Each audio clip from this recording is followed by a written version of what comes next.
행동 지원을 어떻게 할까를 이야기할 때 우리는 어떤 행동을 지원해야 할까를 사실 먼저 고민해야 합니다.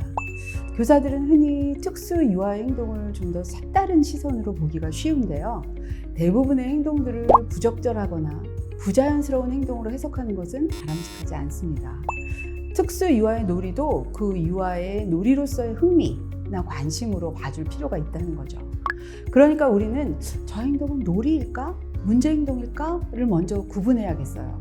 그리고 놀이라면 좀 더 놀이를 재미있게 할 수 있도록 만들어줄 수 있는 방법이 있을까를 고민해봐야 하는 것이죠. 예를 들어 볼게요. 구멍에 뭔가 자꾸 넣는 거를 좋아하는 현수를 선생님이 관찰하다가 작은 구멍에 작은 물건을 넣는 것을 쟤는 좋아하는구나를 알았어요. 작은 구멍을 찾느라고 이 친구가 다른 교실까지 돌아다니는 것을 보다가 우리가 우리 학급 내에 작은 구멍하고 작은 물건들을 만들어 두는 게 좋겠다라는 생각으로 실천하셨어요. 이런 방법은 굉장히 좋은 예가 되고요. 이런 얘기는 교사가 특수 유아의 행동을 바라볼 때 행동의 특이성을 그 유아의 문제 행동으로 보기보다는 하나의 특성으로 이해하려는 자세가 무엇보다 중요하다는 말입니다. 저런 행동을 왜 할까? 저런 행동이 재밌나? 어떤 재미가 있는 거지? 이런 생각을 하면서 관찰하다 보면 변화가 필요한 행동도 있고 그렇지 않은 행동도 있습니다. 예를 들어서 어떤 친구는 문이 조금이라도 열려 있으면 힘들어하는 친구도 있는데요. 미선이 예를 들어 볼게요. 미선이가 놀이 중에 문이 열리면 가서 얼른 닫는 행동을 보이는데 이런 행동이 다소 부자연스러워 보일 수는 있지만 문이 열린 거를 닫는다고 해서 이상한 행동은 아니지요. 변화되어야 할 행동도 아니고요. 단지 우리가 걱정하는 건 놀이에 몰입도 해야 되고 참여도 해야 되는데 그걸 방해할 정도로 심하게 긴장하고 있는 건 아닌가? 이런 생각을 하게 되잖아요. 그래서 좀 더 재미있는 놀이에 몰입할 수 있도록 도와주는 게 좋겠죠. 이처럼 의사소통이 어렵고 발달이 늦은 유아의 행동은 해석이 가능한 그 유아만의 고유한 의사소통 방법일 수 있어요. 어쩌면 이 친구도 이렇게 얘기하는 걸 수 있죠. 선생님, 저는 문이 열려 있으면 무서워요. 선생님, 저는 문이 열려 있으면 불안해요. 다른 놀이에 집중할 수가 없어요. 이런 메시지를 선생님께 전달하는 것일 수도 있겠죠. 어떤 특수 유아는 또 늘 비슷한 놀이를 반복하기도 하고 그냥 돌아다니는 것 자체가 좋은 유아도 있습니다. 이런 유아는 그 놀이를 하면서 선생님, 저는 이 놀이가 정말 재밌어요 라고 말하고 있는 거겠죠. 물론 이런 경우에 우리는 또래들과 잘 어울려서 놀이할 수 있게 하기 위해서 저 친구의 놀이를 어떻게 우리 일과 안에서 놀이답게 즐길 수 있게 일과를 만들어줄까 고민해야겠죠. 그럴 때 우리는 모든 유아가 꼭 동일한 놀이를 해야만 하는 게 아닌 것처럼 이 특수 유아가 흥미로워하는 요소를 좀 찾아서 좀 더 다양한 놀잇감으로 확장시켜주면 좋겠어요. 예를 들어 볼게요. 어떤 친구가 컵 쌓기를 이렇게 계속 쌓는 걸 좋아하는 유아가 있었는데요. 선생님이 잘 관찰하시다가 바리스타 놀이로 유도하시는 걸 본 적이 있어요. 친구들도 하나 둘씩 모여서 커피숍의 각자 역할을 하기 시작하고 나는 여기서 커피를 만들게, 나는 여기서 주문을 받을게, 이런 식의 역할을 하게 된 거죠. 이 친구는 설거지를 하고 컵을 쌓는 역할을 하면서 친구들과 어느덧 함께 놀이를 하게 된 거예요. 이처럼 특수 유아의 행동을 관찰하는 게 아주 중요한 것들을 결정하게 만들어줍니다. 저 행동은 지원해야 하는 행동인가 아닌가? 왜 저런 행동을 하는 건가? 저 행동에는 특수 유아의 어떤 말이 숨겨져 있을까? 어떤 의사소통 메시지가 숨겨져 있을까? 이런 답을 모두 가능하게 하는 힘이 사실 교사의 관찰에 있습니다. 특수 유아들의 메시지 역시 일반 유아들처럼 다양하거든요. 선생님, 여기 좀 봐주세요. 이런 메시지를 숨기고 있기도 하고요. 선생님, 저는 이 놀이가 정말 재미있어요. 또 혹은 선생님, 모르는 사람이 들어와서 힘들어요. 선생님, 너무 어려워요. 이런 말들을 숨긴 행동들일 가능성이 있죠. 그런 의미에서 특수 유아의 행동을 이해하고 지원하기 위해서 도움이 될 만한 몇 가지를 얘기해 보려고 해요. 첫째로는 다양한 다양한 유아들이 참여할 수 있는 환경을 만들어서 문제 행동이라고 생각이 될 만한 행동이 나타나지 않게 해보는 거예요. 미영이 예를 좀 들어볼게요.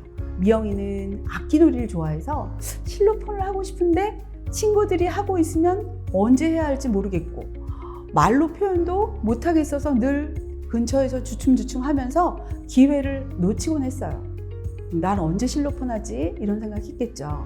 미영이를 눈여겨본 선생님은 적절하게 자기 주장을 못하는 미영이가 그대로 두다가 뭔가 적절하지 않은 행동으로 이어질까봐 실로폰 앞에다 작은 방석 몇 개를 두어서 차례를 지켜서 순서대로 실로폰을 칠 수 있도록 순서 지키는 방석을 만들어 주었어요.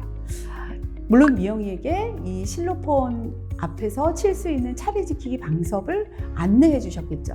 이런 선생님의 방법은 미영이가 실로폰을 못해서 힘들어하는 마음을 일찌감치 존중하고 도와준 것이기 때문에 미영이로서는 슬퍼하거나 화낼 필요가 없어졌죠. 그래서 이것은 사실 굉장히 중요한 예방적인 지원을 하신 셈이 된 것이죠. 특수유아의 행동은 이처럼 참여하고 관련이 되어 있기 때문에 일과에서 다양한 활동에 참여할 수 있도록 잘 지원해 주신다면 문제 행동은 예방할 수 있을 거예요. 이런 거죠. 우주를 배우는 게 너무 어려운 수연이한테 선생님이 참여를 도와주기 위해서 너는 해하고 달을 만들어서 붙여 라고 하고 발표하도록 기회를 주는, 그렇게 도와주는 선생님의 방법은 바로 이렇게 참여를 도와주는 방법이 되는 거죠. 두 번째 이야기를 해볼게요. 둘째로 얘기하고 싶은 건 특수유아가 보이는 행동에 어떤 메시지가 담겨 있지? 그 메시지를 파악해 보는 거예요. 왜 저런 행동을 하지? 무슨 말을 하고 싶은 거지? 이런 접근으로 관찰하고 해석하는 것이 중요한데요.